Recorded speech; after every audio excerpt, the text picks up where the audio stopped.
गौतम, विश्वास कहो, श्रद्धा कहो, ये सम्यक दर्शन के लक्षण नहीं हैं। फिर भी सम्यक दर्शन के लिए श्रद्धा का होना बहुत जरूरी है। इसीलिए उसे परम दुल्हा कहा गया है। परम दुर्लभ है श्रद्धा का होना। क्यों? क्योंकि श्रद्धा के बगैर हम यात्रा कैसे करेंगे? श्रद्धा हमें हमारी यात्रा करने के लिए प्रेरणा शक्ति बनती है। श्रद्धा को परम दुर्लभ कहने के पीछे दो कारण हैं। पहला कारण तो ये है कि जब तक हमें किसी चीज पर श्रद्धा नहीं होगी, भरोसा नहीं होगा कि ऐसा हो सकता है या ऐसा है, तब तक हम उस मार्ग पर चलेंगे ही क्यों, वह कार्य करेंगे ही क्यों? हमें मालूम है कि वहां पहुंचा नहीं जा सकता, तो फिर हम क्यों चलेंगे? इसलिए पहला कार्य है ये भरोसा, ये श्रद्धा कि ऐसा हो सकता है, आत्मा हो सकती है, मोक्ष हो सकता है, कर्मों की निर्जरा हो सकती है। इस बात पर जब तक हम श्रद्धा नहीं रखेंगे, तब तक उसके लिए प्रयास कैसे करेंगे? तो पहला कारण है श्रद्धा का परम दुर्लभ कहने के पीछे कि श्रद्धा हमारे लिए प्रेरणा स्रोत बनती है, प्रेरणा की शक्ति बनती है, हमारे पैरों में वो ताकत देती है, क्षमता देती है कि हम चलें। दूसरा कारण जिसके कारण से श्रद्धा को परम दुर्लभ कहा गया है, क्या है दूसरा कारण? दूसरा कारण है कि श्रद्धा उस स्थिति का नाम है जब हम किसी घटना को घटते हुए देख लेते हैं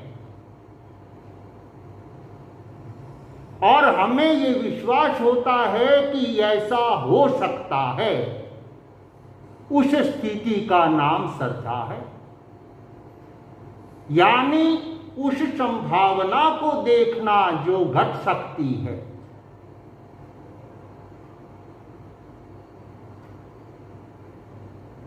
जैसे भगवान महावीर स्वामी को हम देखें या जिन लोगों ने देखा, उनके अंदर एक विश्वास पैदा हुआ, एक श्रद्धा पैदा हुई कि कल तक जो व्यक्ति हमारे की तरह था, जिसके अंदर क्रोध भी था, अहंकार भी था, काम भी था, लोभ भी था, और आज वो ऐसी शांति, ऐसे आनंद को अनुभव कर रहा है। तो ऐसी घटना, ऐसा स्थिति हमारे साथ भी घट सकती है। किसी घटना को घटते हुए देख करके जो भरोसा पैदा होता है, उस भरोसे का नाम श्रद्धा है। विश्वास में और श्रद्धा में ये अंतर समझ लेना। विश्वास में संदेह को दबाने के लिए हम भरोसा करते हैं। संदेह अंदर रहता है, शंका अंदर रहती है, लेकिन श्रद्धा में संशय मिट जाता है। ये विश्वास हो जाता है कि ऐसा हो सकता है, ऐसा होता है, मैं कर पाऊं ना कर पाऊं, मैं चल पाऊं ना चल पाऊं, इस बात यह अलग बात है, लेकिन ऐसा होता है। यानी उसकी एक जो अनिर्णय की स्थिति थी, जो एक असमंजस की स्थिति थी कि ऐसा कैसे हो सकता है? कोई आदमी इतना पवित्र कैसे हो सकता है? कोई आदमी इतना शुद्ध कैसे हो सकता है कि उसके अंदर से क्रोध खत्म हो जाए, अहंकार खत्म हो जाए, वासना खत्म हो जाए? ऐसा कैसे संभव है? वो जो एक मन में शंका थी, वो किसी महापुरुष को देख करके हमारी क्या हो गई? वो शंका समाप्त हो गई। श्रद्धा हमेशा किसी महापुरुष को देख करके, किसी घटना को देख करके ही पैदा होती है, वो दबाने से नहीं। दबाने से जो हम भरोसा करते हैं वो विश्वास है, और देख करके जो हमें भरोसा आता है वो श्रद्धा है। ये बहुत बड़ा अंतर है दोनों बातों में, और इसलिए भगवान ने श्रद्धा को परम दुर्लभ कहा। दो कारण हो गए परम दुर्लभ कहने के। एक कारण तो कि श्रद्धा के बगैर व्यक्ति यात्रा पे निकलेगा ही नहीं, और दूसरा कारण वह श्रद्धा जो पैदा होगी वह किसी न किसी घटना को, किसी न किसी महापुरुष को देख करके ही पैदा होगी।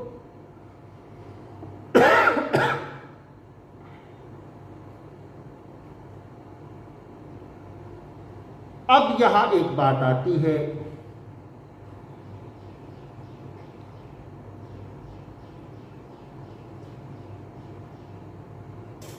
कि श्रद्धा को फिर सम्यक दर्शन में क्यों नहीं गिना गया? क्योंकि श्रद्धा मिथ्यात से बाहर निकालने में बहुत सहयोग करती है, नाव का काम करती है कि वो समुद्र के, नदी के इस किनारे से, मिथ्यात के किनारे से उस किनारे तक, सम्यक तव के किनारे तक, जैसे नाव सहयोगी है ऐसे ही श्रद्धा सहयोगी है।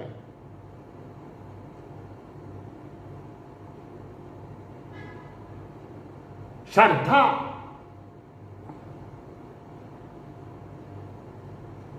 अपने आप में बहुत बड़ी शक्ति है, बहुत बड़ी ताकत। एक बात और याद रखो, जिसके प्रति हमारी श्रद्धा है वह श्रद्धे महत्वपूर्ण नहीं है। हमारे अंदर श्रद्धा है वह महत्वपूर्ण है। यदि हमारे अंदर श्रद्धा है तो हमारे लिए श्रद्धे का अर्थ खत्म हो जाएगा और हम पूर्णता को, घटना को प्राप्त कर लेंगे। श्रद्धे तो गौशालक के लिए भी वही थे, और श्रद्धे गौतम स्वामी के लिए भी वही थे।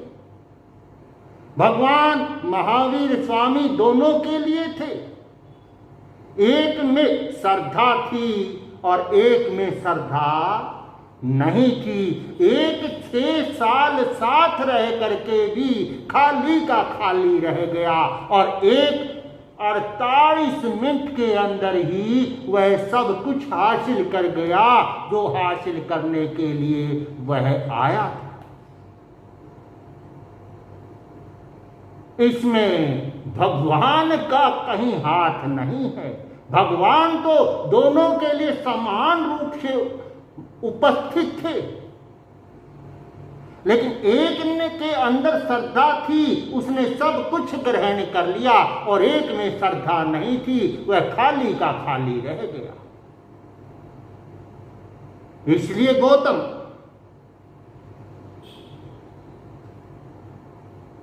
श्रद्धा बहुत जरूरी। दूसरी बात, अंधश्रद्धा कभी नहीं होती, ये ध्यान रखना। अंधविश्वास होता है, अंधश्रद्धा नहीं होती। क्यों? क्योंकि विश्वास में कोई घटना नहीं है, दूर दूर तक संबंध नहीं है उस स्थिति के जानकारी का, अनुभव का, और फिर भी हम उसको स्वीकार करते हैं। यानी आंखें नहीं हैं, फिर भी हम उसको क्या कर लेते हैं। लेकिन श्रद्धा अंधश्रद्धा क्यों नहीं होती? क्योंकि श्रद्धा तब ही होगी जब हम किसी ऐसी स्थिति को देखेंगे, जानेंगे, अनुभव करेंगे, तब ही श्रद्धा पैदा होगी। इसलिए जो देख कर हुई है उसको आप अंध नहीं कह सकते। अंधविश्वास होता है, अंधश्रद्धा नहीं होती। गौतम साधना के लिए श्रद्धा का होना बहुत जरूरी है, लेकिन श्रद्धा ही सम्यक दर्शन है, ये गलत धारणा है। श्रद्धा मिथ्यात से निकाल करके सम्यक तव तक ले जाने के लिए जो साधन है, जो माध्यम है, जो नाव है, उसका कार्य करती है। जब जीव आत्मा सम्यक तव के किनारे पे पहुंच जाता है, श्रद्धा छूट जाती है और निशंका की स्थिति पैदा होती है। उस निशंका को हम क्या करेंगे? सम्यक दर्शन कहेंगे। वह क्या